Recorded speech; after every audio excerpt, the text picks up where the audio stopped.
بسم اللہ الرحمن الرحیم۔ السلام علیکم ورحمۃ اللہ وبرکاتہ۔ اللہ کے بابرکت نام سے آغاز کرتے ہیں جو سب سے زیادہ رحم کرنے والا ہے،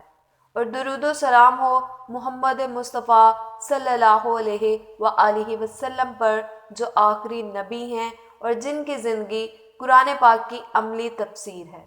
آج ہم اس مقدس ہستی کی سیرت کے ان پہلوؤں کو جانیں گے جو نہ صرف ہمارے ایمان کو مضبوط کریں گے بلکہ ہماری زندگیوں کو سنورنے کا ذریعہ بھی بنیں گے۔ آئیے آج ہم اس عظیم ہستی کی بات کریں جنہیں دنیا کے ہر کونے میں رحمت للعالمین صلی اللہ علیہ وآلہ وسلم کے لقب سے یاد کیا جاتا ہے۔ وہ ہستی جس کا ذکر خود اللہ سبحانہ و تعالیٰ نے قرآن پاک میں فرمایا، اور جن کی حیات طیبہ انسانیت کے لیے مشعل راہ ہے، وہ جن کی زندگی کا ہر لمحہ ایک معجزہ ہے۔ پیارے اسلامی بھائی اور بہنوں، عام طور پر اہل قلم کے یہاں رواج ہے کہ جب کسی اہم شخصیت کی سیرت نگاری یا اس کے حالات و واقعات کا تذکرہ مقصود ہو تو اکثر و بیشتر ابتدا اس کی ولادت سے کی جاتی ہے، یا اس کے علاقے کا کچھ تذکرہ کر دیا جاتا ہے جہاں اس کی ولادت ہوئی ہو، اور اس سے متعلق کچھ جغرافیائی تفصیل و معاملات درج کر دی جاتی ہے، یا زیادہ سے زیادہ اس دور اور اس علاقے کے مذہبی، سیاسی و معاشرتی حالات کا تذکرہ کر دیا جاتا ہے۔ جبکہ ہمارے پیارے نبی حضرت محمد صلی اللہ علیہ وآلہ وسلم کی سیرت مبارکہ اور حیات طیبہ کے بارے میں جب ہم غور و فکر کرتے ہیں تو ہمیں اس حقیقت کا ادراک ہوتا ہے کہ آپ صلی اللہ علیہ وآلہ وسلم کی شان نرالی ہے، اور آپ کی سیرت مبارکہ کا معاملہ بالکل ہی مختلف ہے، کیونکہ آپ کا مبارک تذکرہ تو آپ کی ولادت سے بہت پہلے ہی سے چلا آ رہا تھا۔ گزشتہ امتوں میں بھی آپ صلی اللہ علیہ وآلہ وسلم کا چرچا تھا، اور آپ کی شخصیت گزشتہ انبیاء اکرام علیہ السلام کے نزدیک جانی پہچانی تھی، اور اس حقیقت کو جاننے کے لیے کسی تاریخی کتاب کا ورق گردانی کی کوئی ضرورت نہیں، کیونکہ یہ حقیقت تو خود قرآن پاک سے ثابت ہے۔ چنانچہ قرآن پاک میں ارشاد باری تعالیٰ ہے، اور جب اللہ نے نبیوں سے یہ عہد لیا کہ جو کچھ میں تمہیں کتاب و حکمت دوں، پھر تمہارے پاس وہ رسول آئے جو تمہارے پاس موجود کتاب کی تصدیق کرنے والا ہو، تو تم سب اس رسول پر ضرور ایمان لاؤ گے اور اس کی مدت و نصرت کرو گے۔ فرمایا گیا تم سب نے اقرار کیا اور اس میرے عہد کو قبول کیا۔ ان سب نے کہا ہم نے اقرار کیا۔ فرمایا پھر اب تم گواہ رہو اور میں بھی تمہارے ساتھ گواہ ہوں۔ پھر جو کوئی اس عہد و اقرار کے بعد پھر جائے تو یقیناً وہی لوگ نافرمان ہیں۔ یعنی رسول اللہ صلی اللہ علیہ وآلہ وسلم کے بارے میں گزشتہ تمام انبیاء اکرام علیہ السلام سے یہ عہد لیا گیا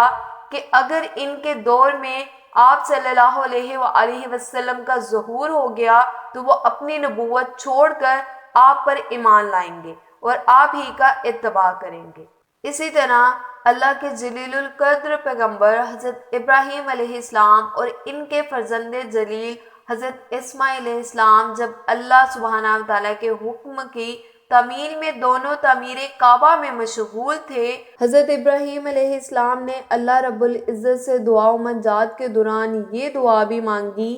اے میرے رب انہی میں سے رسول بھیج جو ان کے پاس تیری آیتیں پڑھے، انہیں کتاب و حکمت سکھائے اور انہیں پاک کرے، یقیناً تو غلبہ والا اور حکمت والا ہے۔ قرآن پاک میں ارشاد ہے وہی ہے جس نے ان ناخواں لوگوں میں انہی میں سے ایک رسول بھیجا جو انہیں اس کی آیتیں پڑھ کر سناتا ہے اور ان کو پاک کرتا ہے اور انہیں کتاب و حکمت سکھاتا ہے، اگرچہ اس سے قبل یقیناً کھلی گمراہی میں تھے۔ پیارے اسلامی بھائیوں اور بہنوں، مفسرین اس بات پر متفق ہیں کہ اس سے مراد رسول اللہ صلی اللہ علیہ وآلہ وسلم ہیں، یعنی حضرت ابراہیم علیہ السلام نے جو دعا مانگی تھی اس کی قبولیت آپ صلی اللہ علیہ وآلہ وسلم کی بعثت کی شکل میں ہوئی۔ اسی طرح حضرت عیسیٰ علیہ السلام جو کہ رسول اللہ صلی اللہ علیہ وآلہ وسلم سے 600 سال پہلے گزرے ہیں، قرآن پاک میں ان کے بارے میں تذکرہ ہے کہ انہوں نے اپنی قوم بنی اسرائیل کو خطاب کرتے ہوئے بنی آخر الزمان صلی اللہ علیہ وآلہ وسلم کے بارے میں یوں خوشخبری سنائی۔ اور جب مریم کے بیٹے عیسیٰ نے کہا، اے بنی اسرائیل، میں تم سب کی طرف اللہ کا رسول ہوں، مجھ سے پہلے کی کتاب تورات کی میں تصدیق کرنے والا ہوں، اور اپنے بعد آنے والے ایک رسول کی میں تمہیں خوشخبری سنانے والا ہوں جن کا نام احمد ہے۔ رسول اللہ صلی اللہ علیہ وآلہ وسلم نے ارشاد فرمایا،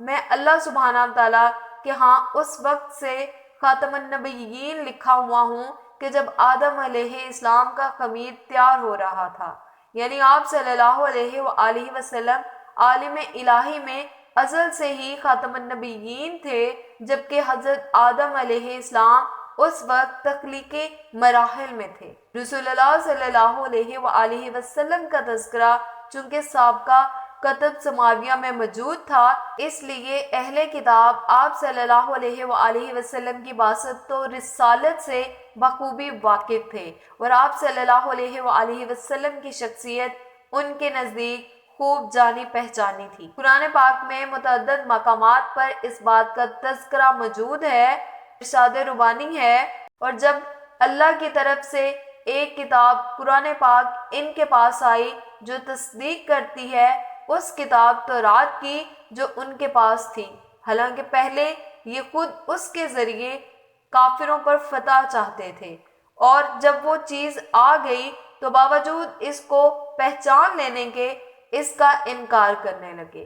اور اللہ کی لعنت ہو انکار کرنے والوں پر۔ یعنی یہ یہود مدینہ جب کسی جنگ کے موقع پر مشرکین سے شکست کھا جاتے تو دعا کرتے کہ یا اللہ آخری نبی کو جلد مبعوث فرما تاکہ اس کے ساتھ مل کر ہم ان مشرکین پر غلبہ اور فتح حاصل کر سکیں۔